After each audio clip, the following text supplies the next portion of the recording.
Welcome to the Mike Litton Experience Podcast. Mike has over 31 years experience in real estate, finance, and investing.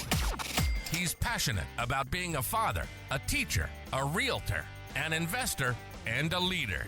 Everyone has a story, and our passion is to help them tell it. And now, introducing the host of the Mike Litton Experience, Mike Litton. So what can you expect from the Mike Litton Experience? You can expect stories that will inspire, motivate, advice that will sharpen your focus, and expert information on real estate, finance, and market conditions. And one of the things my parents always were big on growing up is keeping us busy. Mm-hmm. Yeah. I mean, period. And we're busy ass kids, mm-hmm. and we're big kids and like to work out, lift weights, do all that stuff. It's we could have been directed into doing some bad shit. Well, you got to have an outlet, right? You got to have something that works off all that energy. Yeah. You know. Yeah. So we ended up. So it was ended up being a great experience. But and at school, we had some great players go through there. I mean, Vance Mueller is probably the most notable. Played for the Raiders for a few years. He went there. Jim Mora, those guys went there. Jack Kemp went there, and they came back. Because Occidental back in the day was pretty competitive. They play against USC and all this and that, just not too far away. And they come back and sometimes have some pep talks with us. So it's like a really cool. It's like a very small school. I mean, our games have 500 people. Oh wow! You know what I mean? Yeah. 800 people. So when I had to get my film out, I was just emailing it. I mean, so I wanted to play professionally. I self-promoted. Yeah. I created all my highlight films, game films. I sent it to there's a website called, so I hired an agent who found me from some YouTube or something, saw my stuff. There's a website called Europlayers.com. Okay. And Europlayers is great for American athletes that have an opportunity to play football in Europe. Okay. So Europlayers.com. So I post my stuff on Europlayers, and they had an agent, and I started having agents calling me, and I'm like, well, shit, okay. Yeah. That's cool. I ended up hiring an agent to do that in Canada. I still think one of the best salespeople I've ever talked to. Oh yeah. This is 15 years ago. Yeah. But he said some ridiculous shit.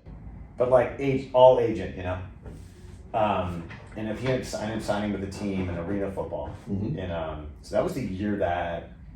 So there was a year where Arena 1 is, I think people may know, it's kind of like AA baseball, right? It's kind of like the farm league. Yeah. You could get it at the NFL, but it's a different kind of game, right? And you make some money. I think you make $80,000 or something like that. And I was like, okay, I'll try going there. But that was the year Arena 1 was on the hiatus. There was a strike.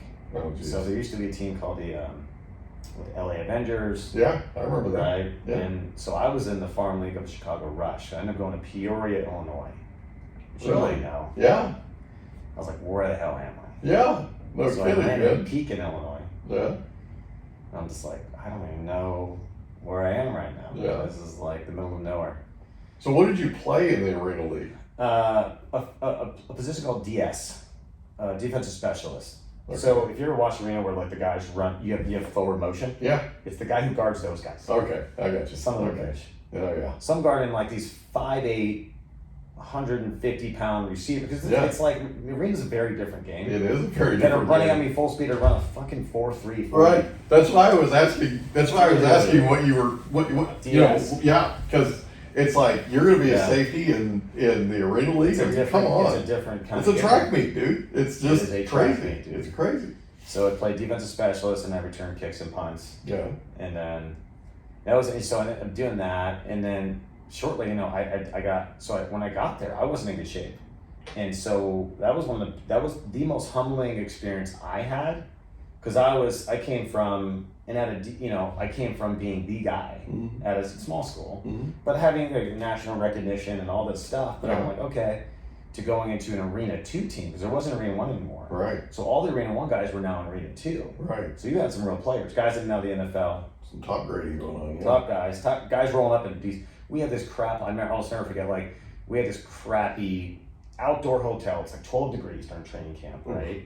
hell, and these guys are rolling up, and this area is just, it's peaking Illinois. Mm-hmm. I don't, like, if you Google it, Yeah. I think I don't know what the hell's there. Yeah, a bunch of round bales. People rolling up in like blacked out Escalades Yeah. because they were like in the NFL the year prior. Right. Yeah. I'm like, dude, and that was the first moment where I go in there. I really didn't train in the offseason. I'm like, I work out, I'm good, I'm just gonna go play. And I looked to the left, I looked to the right, I'm like, well, shit. Yeah. That guy's the same size as me, he's just as Not fast. gonna work, That yeah. guy's the same size as me, he's just as good. I'm just like, okay, Yeah.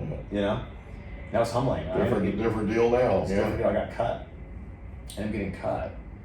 And, you know, ended up getting there a little bit, but I got cut, and I was like, I've never been cut before. Right.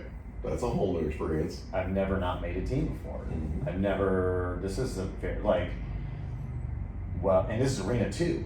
It's a higher tide, yeah. And because the way that worked was, because they don't really pay much. And that was the first time I ever signed a contract where there was actual incentives. Mm-hmm. You get an interception and you get this much money. Right. You score a touchdown, it's this much money. And I was Yeah. just like, okay. And I didn't really, and it's so funny because I still say a quote to this day that the coach told me there. I forget his name.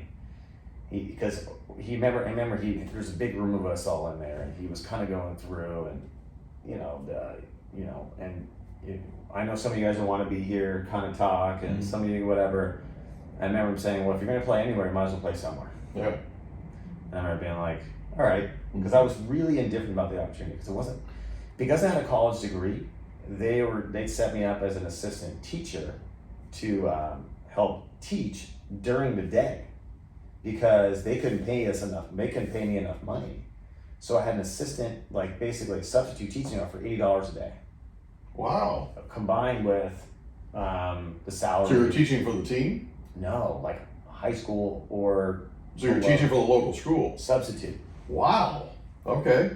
And I was just like, this is bizarre, but I've never heard of this. Yeah, this is interesting. Right.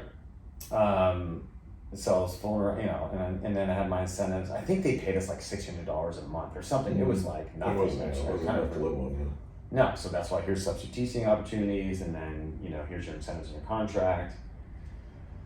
You know, but I got cut. I mean, I was barely there, you know, played, but like, and then, you know, they were a run of the mill guys are in and out, but I wasn't in shape. You know, I lost some weight. I thought I was gonna get a little faster. I just wasn't in shape. And so I came home and I just was like, that shit ain't never happening again. No, I'm not done playing. Like, I just didn't have it done. I was like, I'm still playing. There's no freaking way this is ever gonna end.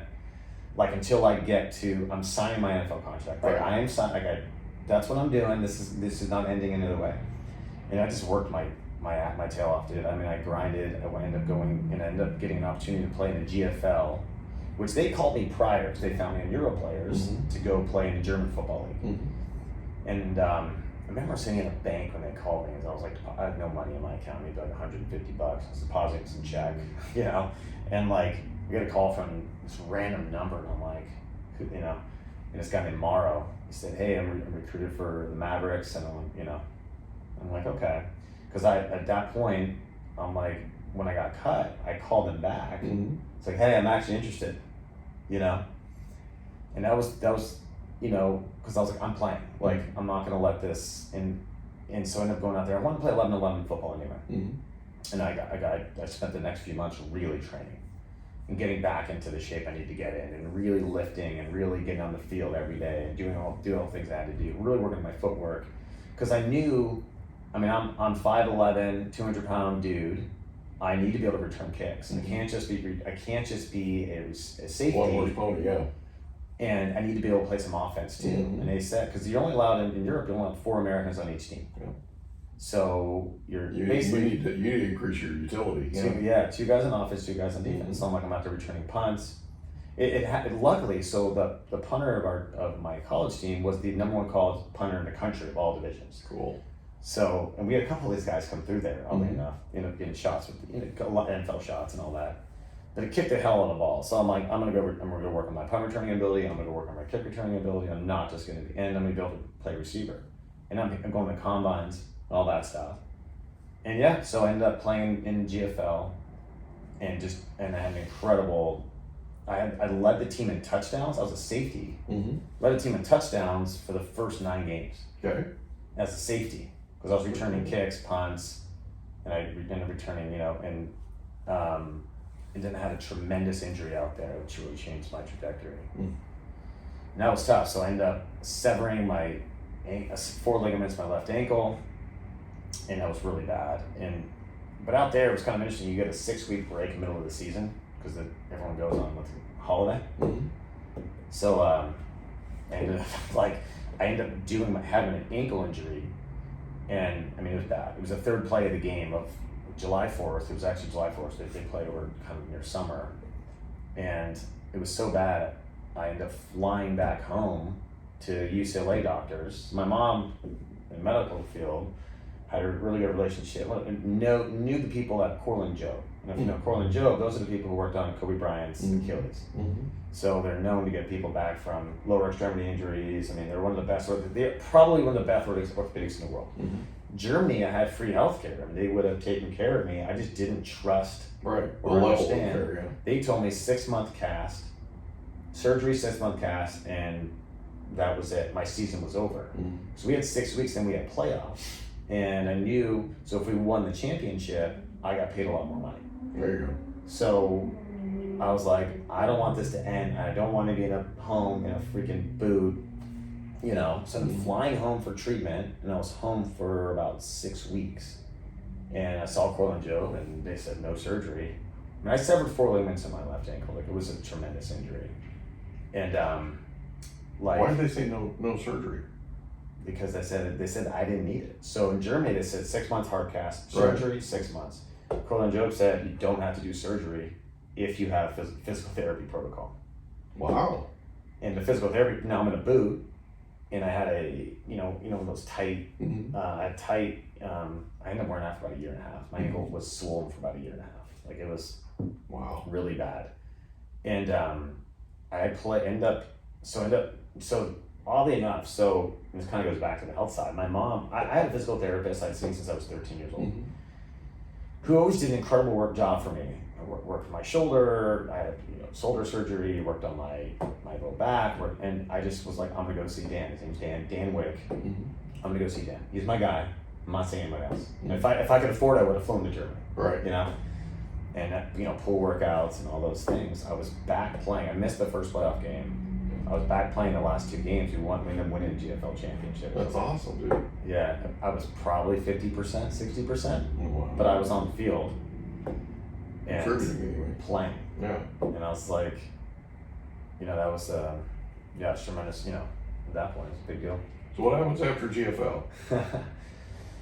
After that, I came home and I said, I'm going to the NFL. Like, I don't want. Like, I had an opportunity to play in Europe, in Germany. I could have probably played for 10 years. Okay.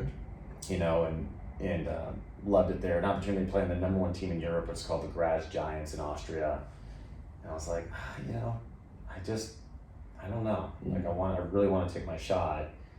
Because I didn't want to go back I didn't want to try the arena route again. I didn't like the game as much. I'd rather play in Europe. They took great care of us. And ended up going to the NFL Combine and really doing well. And that was one of the first moments, because in Germany, 2 of my roommates were Division I starters. One at Virginia Tech, another one at Kansas State. Right. And they'd always tell me, like, and for me it was always like this. I always thought I wanted to play. Could I? They're like, you would have started at any of our teams for sure. Wow. So that was like, to me, I was like, that was a huge, like, all right, I'm good enough, Mm-hmm. So I really wanted to try. So I ended up playing, so went to the NFL, those combines, was a safety, put up great numbers, had opportunities, and this is where I ended up hiring a new agent at the time.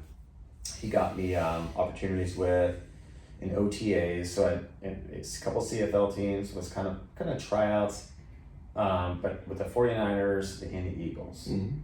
And at that point I was 25. I just turned 25, 24. I ended up taking a season off in the middle there because I was still trying to find a team to play on. And I had oddly enough, my best opportunities with the Bengals, and I had a conversation with their team and everything, and they said, you're just too old.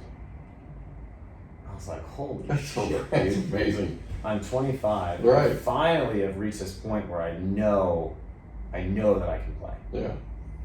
And I'm sitting in my gym. So I'm training in a gym at the time. It's a CrossFit gym, and I'm kind of competing and doing CrossFit. CrossFit was pretty new. It's in infancy. But I was training people. I trained people in there all the time. Athletes would come in. I would train a ton of stunt people that were really starting CrossFit, teach them how to climb ropes. And I was lifting in there. I could drop weight. So I could do Olympic lifting. I could do my cleans and all that.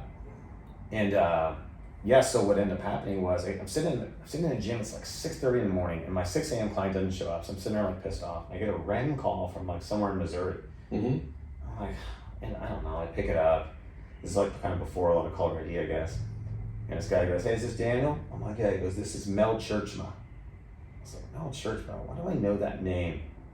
He's like, "You're not going to believe this, but we have something called the USA National Team we're putting together, and I'd love to invite you to be on it." I'm like, "Fucking prank call, dude. Like, what are you talking about?" He's like, "Are you in shape?" I'm like, "I'm sitting in a gym right now." Mm-hmm. Put it in context. And he's like, "So Mel Churchma," and I knew who he was because he'd recruited me out of my JC, which is Northwest Missouri State. If you're familiar with Northwest Missouri State, they're the most winning college D2 program in the history of college football. Yeah, I've heard of him before, yeah. And Mel Churchma was their head coach. I've heard his name. You've heard it for sure. Yeah. You've heard of Mount Union, D3? Yeah. So the Mount Union was the offensive coordinator. So then I was invited to play on the USA National Team. And I had 4 weeks. So that was a pinnacle of my football career, where I was, because I was at that point, I kind of wasn't sure what I wanted, but I ended up being on the USA National Team, which is the World Cup of American Football, right? And so, and it was real. And like, we had training camp in Wabash, Illinois, at Wabash College, and I fly out there, and we have our training camp, and we shipped to Austria to play in the World Cup of American Football, which is put on by IFAF, International Federation of American Football. It was cool. So I had all my stuff on Euro players, like all that, and then they actually found me because of my combine. Yeah. Because I was still playing and still looking to play, so with I had the number one combine numbers of all safeties. Ooh, that's cool. That year. That helps. But I was 25. Right.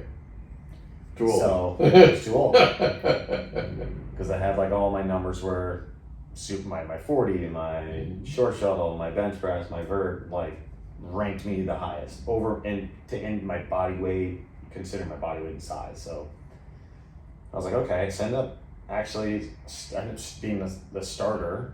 I started at safety and punt returner, and I beat out, dude, I forget his name, it's a good buddy of mine. He played for the Jaguars for 3 years. I beat him out before starting at punt returner. Oh, wow. And, but he's a really good corner. I mean, he's a baller. But he wasn't too old. No. He was 24. Yeah. 23. But he wasn't too old. Fast as shit, like a 4.25 or something crazy. That's crazy. But yeah, starting at safety, and then, we ended up winning a gold medal. I mean, US, our gold medal against Canada. Mm-hmm. So we were in a bracket. It was us, Australia, which was great, Mexico, which was tough as nails, and then Germany. So all my buddies I played the GFL with were on the German team, which was a lot of fun. Oh, that's cool. So we had 3 games, and it's still the greatest experience I've ever had, like as far as sports goes, because it was like I've never played with so many professionals. Yeah. Like true pros. Practice so professional. Yeah. The way people treat each other, just the top of the top tier type of athletes.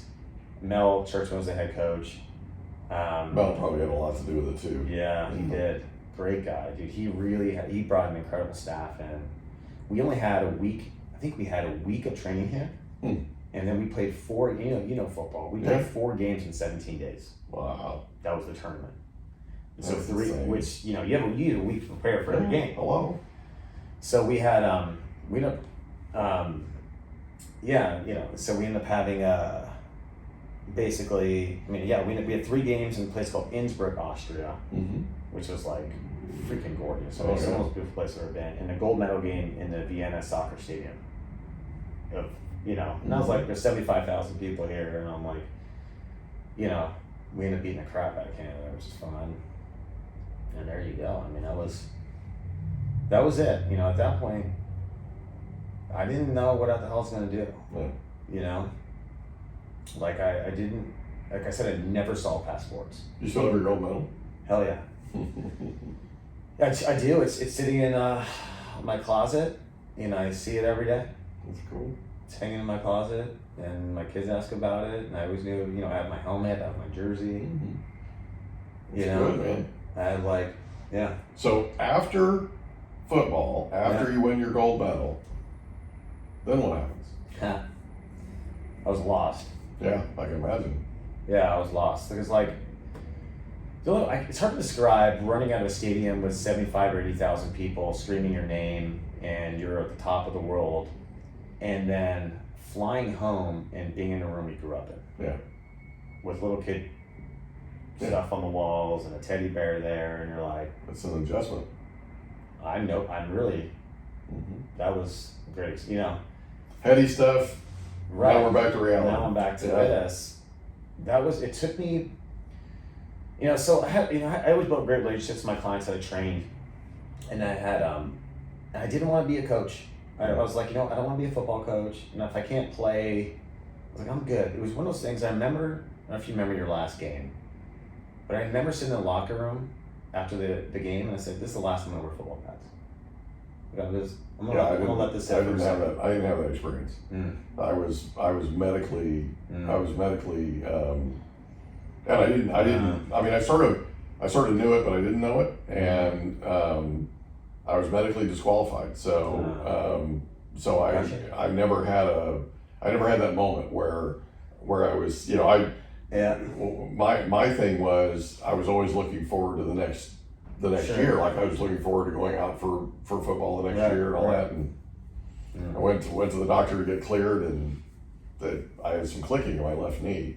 And he's like, well, we need to take a look at this. And they did. And I have a genetic degenerative disease in my knees. Really? And my cousin had it, and he played high school football and ended up with 8 knee surgeries, and still is like, he's and he's older than me. He's probably 60, 65, 63, something like that. And he's, so it's a family thing, it's a genetic thing, and there's nothing you can do about it, you just, so for me, I had to pivot, and I pivoted, and I'm glad I did. I mean, when you look back, it's the best thing that could have happened to me, but but anyway, so you're back at home, you got a client that let me ask you this, why not coach? I think you'd be really good at it. I was good at it. So I was good at it. When I was doing some off season, I ended up being, and this is still actually the case. So the junior college team I was at in the off season, because I was playing, because Germany and Arena are kind of springish. Yeah. They're not during the fall, which Right. So I coached the junior college. The head coach called me. He actually just passed away this year. I was at his funeral. Great guy. He really helped me a lot at junior college, And he called me up at the time. He said, "Hey Daniel, I know you're around. I need a defensive coordinator." I was like, "D coordinator?" I was 22, right? I'm like 23. I'm like, I know how to coach DBs, but I'm no D coordinator. Coach. Right. To be honest with you. And he was like, I was like, one of my best friends growing up his name's Mike Stewart. He was a Gatorade All-American, 5-star guy. I went to USC in 2004 when Reggie Bush was there and the whole line-art thing. Yeah. He was at Fresno State at the time. He just finished. I knew he was GA, general assisting up there, and he wanted a coaching gig. And so I called him up. I said, Coach, dude, I said, Mike's around. I was like, he can probably do coordinate, because he was a front 7 guy, but he didn't know secondary. Right. But Mike was more of he was a defensive lineman, he understood linebackers. I called him, I was like, "Hey bro, do you want a co-D coordinator? I'll just coach DBs, really." Right. Because I know secondary, you knew line, and all that. Right. And we did. We ended up winning a bowl game and doing all this stuff together that year. Yeah. It was fun. And Mike's now the head coach at Moore Park College. Oh, you're kidding. Oh, that's cool. Yeah, he's now he's been now the head coach there for 10 years. Oh, that's awesome. So what a great story. Yeah. And I was a great coach. I didn't want the August to November to be blank anymore.